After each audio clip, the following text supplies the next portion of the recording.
Hello students, last lecture में हमने concentration terms पढ़े थे। ठीक है, क्लास 12 सॉल्यूशन चैप्टर में। ठीक है, लास्ट टॉपिक जो कॉन्सेंट्रेशन टर्म्स का था वो नॉर्मैलिटी था। आज बेसिकली हम लोग क्वेश्चंस प्रैक्टिस करेंगे कॉन्सेंट्रेशन टर्म पे। ठीक है, तो देखिए यहाँ पे क्वेश्चन क्या है कि find the mass of NaOH present in 250 ml of semi normal solution. ठीक है, सबसे पहले हम क्या करते हैं, जो गिवन है उसे लिख लेते हैं। ठीक है, मास ऑफ NaOH प्रेजेंट इन, जो वॉल्यूम दे रखा है आपका वो कितना दे रखा है 250 ml।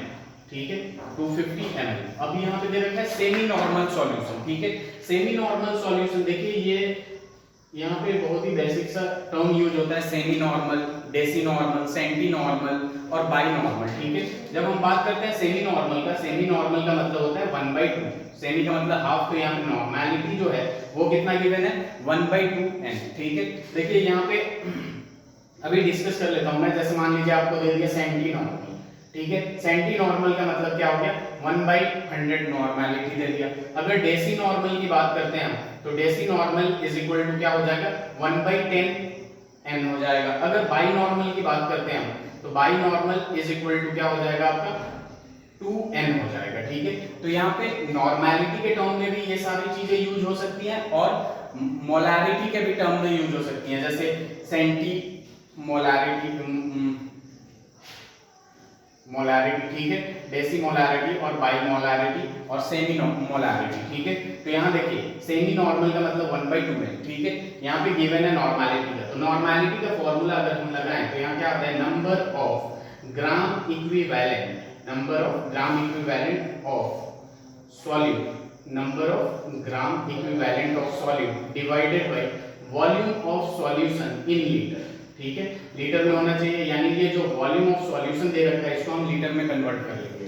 ठीक है, उसके पहले हम बात करते हैं number of gram equivalent of solute. इसका फॉर्मूला क्या होता है मास अपॉन इक्विवेलेंट मास। क्या होता है mass upon equivalent mass divided by volume of solution in litre.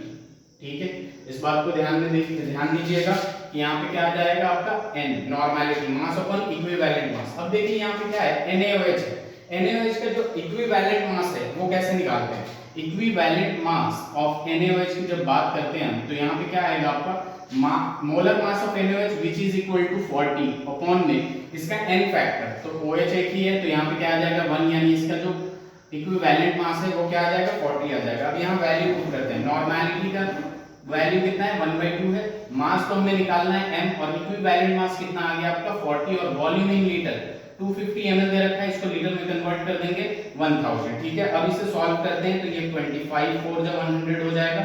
ठीक है, यहाँ पे 1/2 है और यहाँ पे क्या है आपका m/40 और ये जो 4 है डायरेक्ट ऊपर चला जाएगा।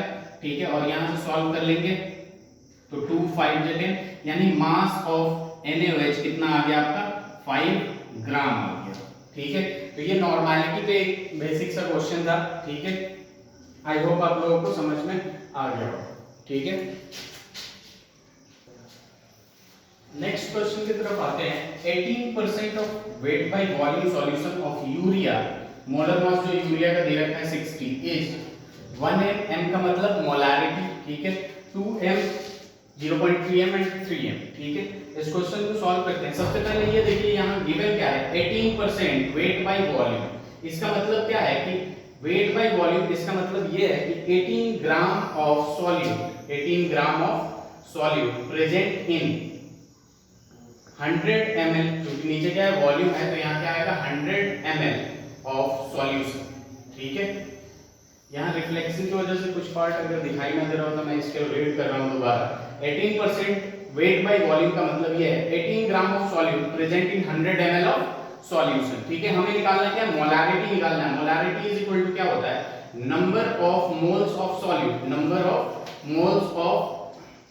Of moles of solute. ठीक है, अपॉन में आ जाएगा आपका volume of solution in litre, volume of solution in litre. सबसे पहले सॉल्यूट की बात करते हैं, सॉल्यूट यहाँ यूरिया है और इसकी जब बात करते हैं number of moles of urea की या फिर सॉल्यूट कह लीजिए। ठीक है, ये क्या हो जाएगा आपका given mass upon molar mass, और गिवन मास कितना गिवन है 18 ग्राम क्योंकि 18% है तो 18 ग्राम, और मोलर मास कितना गिवन है क्वेश्चन में 60 गिवन है, तो इसे जब हम सॉल्व करेंगे तो ये कितना आ जाएगा आपका 0.3 मोल्स, कितना आ जाएगा 0.3 मोल्स, ठीक है। मोलारिटी हमें निकालना है, मोल्स ऑफ द सॉल्यूट कितना आ गया 0.3, और volume of solution in litre, ठीक है।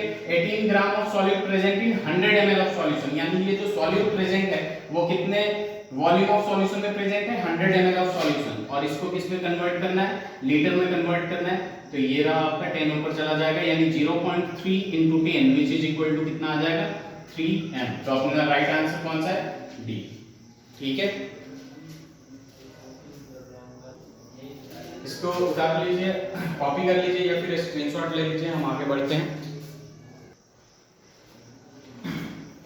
नेक्स्ट क्वेश्चन देखिए, the normality of 10% weight by volume of acetic acid, ठीक है, उसका नॉर्मैलिटी बताना है 10% weight by volume of acetic acid, ठीक है। सबसे पहले देखिए यहाँ गिवन क्या है 10% वेट बाय वॉल्यूम किसका एसिटिक एसिड का। एसिटिक एसिड का जो फॉर्मूला होता है, ठीक है, केमिकल फॉर्मूला वो क्या हो जाएगा आपका इथेनोइक एसिड यानी CH3COOH, ठीक है, CH3COOH, ठीक है। अब हम बात करते हैं इसके नॉर्मैलिटी का। सबसे पहले 10% वेट बाय वॉल्यूम है तो यहाँ से निकाल लेते हैं, तो यहाँ क्या होगा इसका मतलब 10 gram of solute present in 10 gram of solute present in 100 ml of solution, नीचे वॉल्यूम है इसलिए क्या आ रहा है 100 ml ऑफ सॉल्यूशन, ठीक है। अब यहाँ पे फॉर्मूला लगा देंगे फिर से नॉर्मैलिटी का, ठीक है। नॉर्मैलिटी का फॉर्मूला क्या होता है number of gram equivalent, number of GM for gram, EQV का मतलब इक्विवेलेंट ऑफ सॉल्यूट अपॉन में क्या आ जाएगा volume of solution in litre, V in litre of solution, ठीक है। देखिए वॉल्यूम की जब बात करें तो ये 10 ग्राम ऑफ सॉल्यूट जो प्रेजेंट है वो 100 ml ऑफ सॉल्यूशन में प्रेजेंट है, तो वॉल्यूम तो एक तरह से गिवन है आपको, ठीक है। Number of gram equivalent of solute निकालना है, ठीक है। यहाँ पे फॉर्मूला लगा देते हैं m upon equivalent m, equivalent m, equivalent m का मतलब क्या हो गया equivalent mass, mass upon equivalent mass divided by volume in litre, ठीक है। अब देखिए यहाँ पे जो मास है, ठीक है, मास जो है वो कितना गिवन है आपका 10 ग्राम सॉलिड, तो 10 डाल देंगे। इक्विवेलेंट मास की जब बात करते हैं तो इक्विवेलेंट मास जो होता है वो क्या होता है molar mass upon n factor, ठीक है, molar mass upon n factor. अब यहाँ देखिए ये CH3COOH है, ठीक है, इसका मोलर मास अगर हम निकालें, दो कार्बन है तो एक कार्बन का 12 तो दो कार्बन का 24, हाइड्रोजन एक होता है मास और यहाँ पे 4 है तो 4, और ऑक्सीजन एक का 16 होता है तो दो का कितना होगा 32, तो विच इज इक्वल टू आपके पास कितना आ जाएगा 60 ग्राम आ जाएगा, ठीक है। तो 60 ग्राम तो ये आ गया आपका इसका मोलर मास, ठीक है, मोलर मास आ गया। और जब इक्विवेलेंट मास की बात करते हैं तो इक्विवेलेंट मास क्या होगा molar mass divided by n factor, और CH3COOH का जो n फैक्टर होता है वो 1 होता है, तो यहाँ क्या आ जाएगा 60 ही आ जाएगा।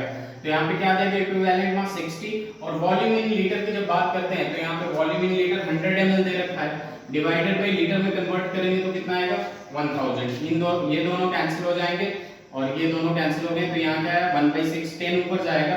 इसको जब हम सॉल्व करेंगे तो यहाँ क्या आएगा 1.666 which is equal to almost 1.67 normality, ठीक है।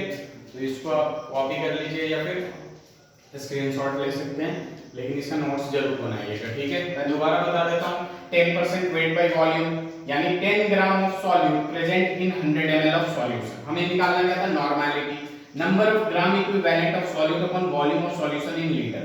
Number of gram equivalent of solute का फार्मूला क्या होता है mass upon equivalent mass. Equivalent mass का फार्मूला क्या होता है आपका कि molar mass upon n factor, ठीक है। CH3COOH का n फैक्टर कितना होता है 1 और मोलर मास 60, तो ये 60 रह जाएगा। ये मास गिवन था 10 ग्राम यहाँ रख दिया, और ये वॉल्यूम 100 ml था, लीटर में कन्वर्ट किया और इजीली सॉल्व हो गया, ठीक है।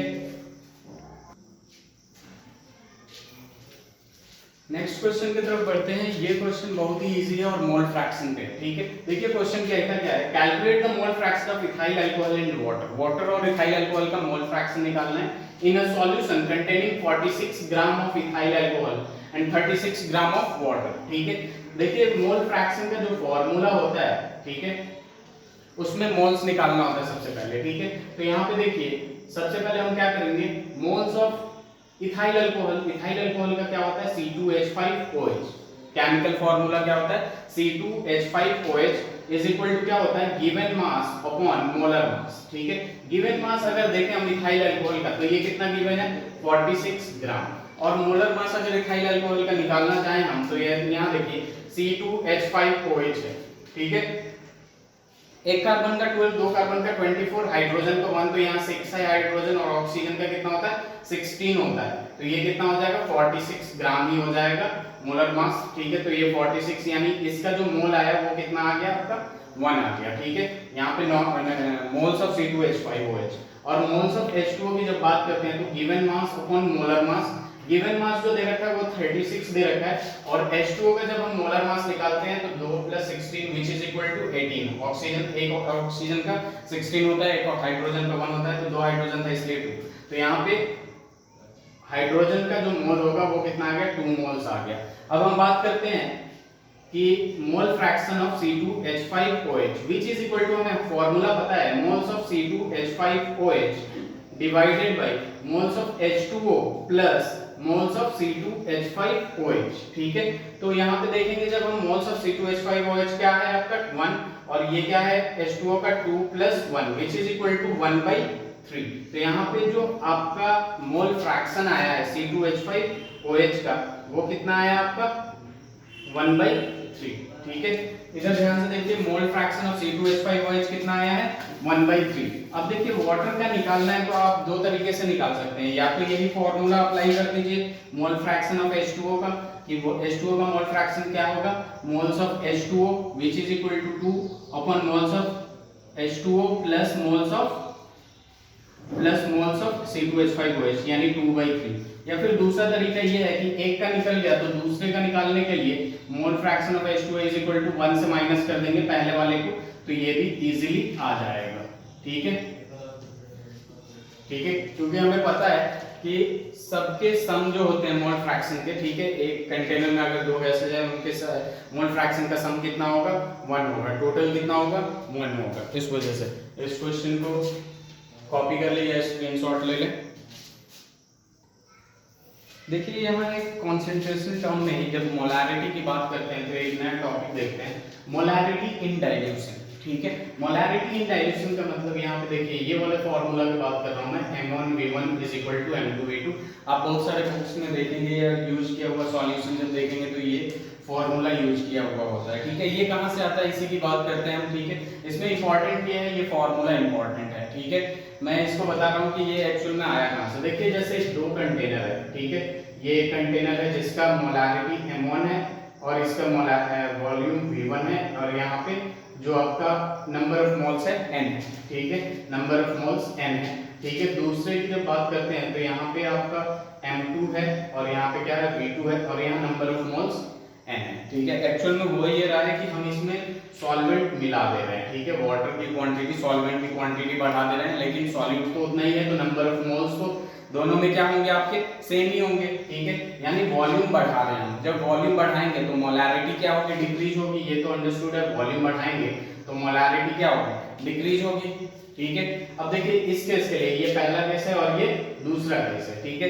जब पहले केस की जब बात करते हैं M1 इज इक्वल टू क्या होगा, N/V1, और M2 की जब बात करते हैं तो ये क्या होगा, N/V2, ठीक है। यहाँ पे वॉल्यूम बढ़ाएंगे तो ये डिक्रीज हो जाएगी, तो यहाँ पे क्या आएगा, N is equal to M1V1 और N इज इक्वल टू यहाँ पे भी क्या आएगा, यहाँ क्या आएगा M2V2। इसका मतलब क्या हुआ, देखिए N दोनों बराबर है, number of moles of solute initially is equal to number of moles of solute finally. Number of moles of solute initially is equal to क्या आएगा, number of moles of solute final, ठीक है, यानी ये वाला फॉर्मूला आपको आ गया, n दोनों बराबर है तो m1 v1 is equal to m2 v2। अब इस पे एक क्वेश्चन करेंगे ताकि और अच्छे से समझ में आ जाए। दोबारा मैं बता देता हूं आपको कि ये एक कंटेनर है, इसमें हमने क्या किया, यहाँ पे इनिशियली यहाँ मोलारिटी m1 है, वॉल्यूम v1 है और आपका जो मोल्स है n है। इसमें हमने सॉल्वेंट इंक्रीज कर दिया, यानी समझ लीजिए वाटर का क्वांटिटी बढ़ा दिया, तो यहाँ पे जो सॉल्यूट है उस पे तो कोई फर्क नहीं पड़ेगा, उसका मोल्स तो उतना ही रहेगा। ठीक है, m2 हो गया, v2 हो गया। ठीक है, अब फर्स्ट केस में आपका m1 is equal to n upon v1, फार्मूले से m2 is equal to number of moles of solute divided by volume of solution in litre. तो n का वैल्यू निकालिए, दोनों का n जो है बराबर आ रहा है, n आ रहा है। ठीक है, तो m1 v1 is equal to m2 v2। अब इस पे एक क्वेश्चन करते हैं, ये देखिए 0.2 molarity 100 ml HNO3 solution is diluted with 100 ml water.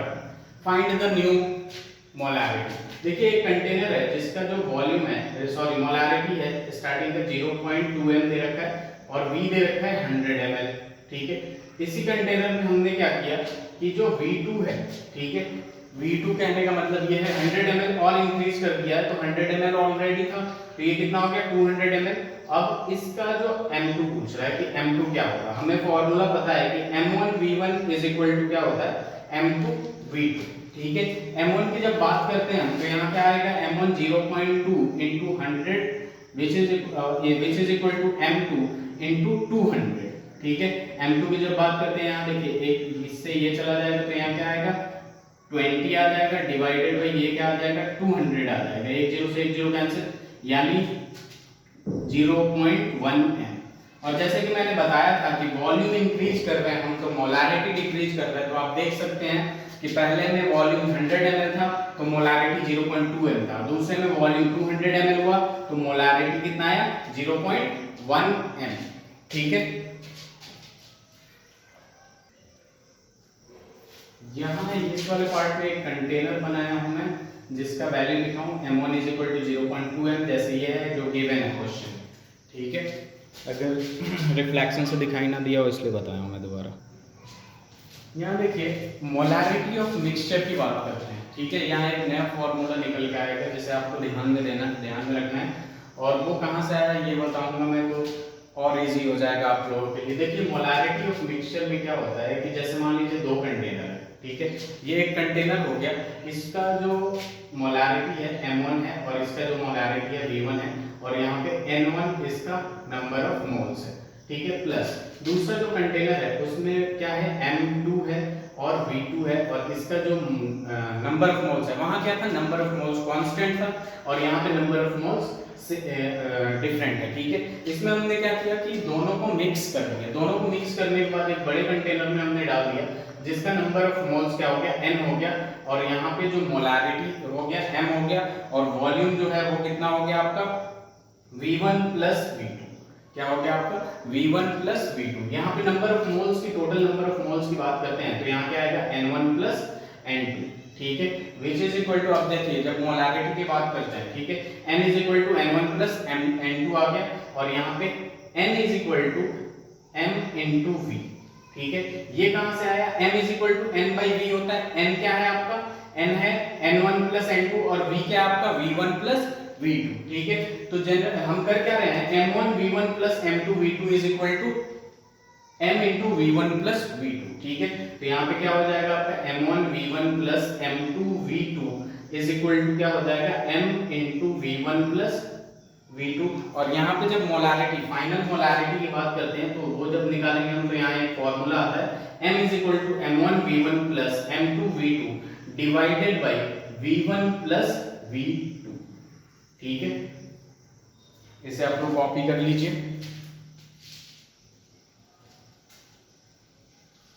देखिए रिफ्लेक्शन की वजह से ये पार्ट दिखाई नहीं दे रहा है तो मैं दोबारा बताना चाहता हूँ, ये m1 v1 है, यहाँ पे बस प्लस है n2 और m2 v2, यहाँ कुछ नहीं है। ठीक है, और ये यहाँ n is equal to m into v1 plus v2, दोनों को ऐड कर दिया, एक नया मोलारिटी आ गया है, n is equal to m into v। n total जो होगा, n का मतलब क्या है, तो दोनों का सम, तो m1 v1 plus m2 v2 is equal to m into v1 plus v2, और m is equal to m1 v1 plus m2 v2 upon v1 plus v2। ठीक है, इस पे एक क्वेश्चन करते हैं हम। तो यहाँ देखिए क्वेश्चन, इफ 0.2 मोलैरिटी m और 100 ml HCl solution is mixed with 0.1 m और 300 ml HCl solution, find molarity of the mixture। ठीक है, मोलैरिटी ऑफ द मिक्सचर निकालना है हमें। अभी अभी हमने क्या पढ़ा, m1 v1 plus m2 v2 is equal to क्या हो जाएगा, m into v1 plus v2। तो यहाँ से m निकालना हमें, which is equal to m1 v1 plus m2 v2 divided by क्या आ जाएगा, v1 प्लस v2। अब बस वैल्यू रखिए, आंसर आ गया। m1 कितना आपका 0.2 है और v1 क्या है आपका 100 है, प्लस m2 कितना आपका 0.1 है और v2 कितना है आपका 300 है। और v1 प्लस v2 की जब बात करते हैं तो 100 plus 300 which is equal to आपका क्या आ जाएगा, 400 आ जाएगा।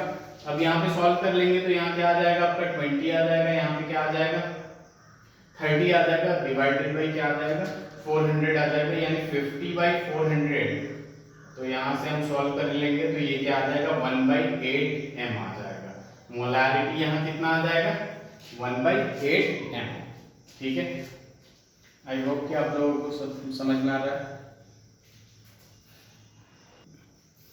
तो ये कुछ क्वेश्चंस थे, ठीक है, बेसिक से क्वेश्चन थे। आप लोग इसे अच्छे से प्रैक्टिस करिएगा और आप लोगों को क्वेश्चन बैंक्स भी मिलेंगे सॉल्व करने के लिए, डीपीटी वगैरह। ठीक है, नेक्स्ट लेक्चर में अभी हम सॉल्युबिलिटी शुरू करेंगे। ठीक है, कॉन्सेंट्रेशन टर्म्स खत्म हो गए। Thank you so much. अगर कोई भी डाउट्स हो तो आप लोग कमेंट सेक्शन में जरूर पूछ लें।